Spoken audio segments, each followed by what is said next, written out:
Welcome to Photoshop Killer Tips, brought to you by the National Association of Photoshop Professionals. Here's your host, Matt Kluskowski.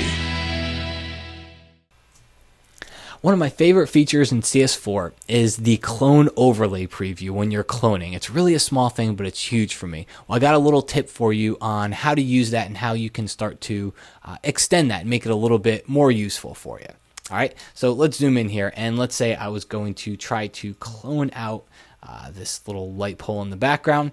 What I would do is select my clone stamp tool, hold down Option on Mac or Alt on PC, and click.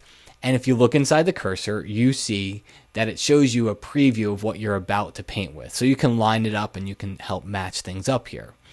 Well, if you go to the window menu and you go down to Clone Source, this opens up the Clone Source palette, and now you get full control over that preview.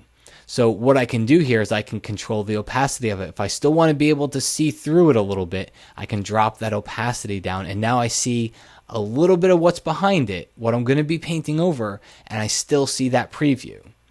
Okay, so you can take that opacity down or you can bring it back up.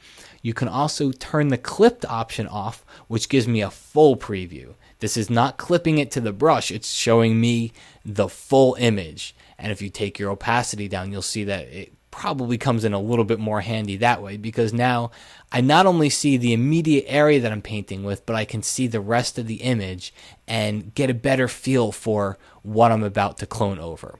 Personally, I like the clipped option on, and then I'll experiment with this opacity setting so I can get that preview. It's just not so obnoxious, and I can actually see what I'm going to be cloning instead of just guessing.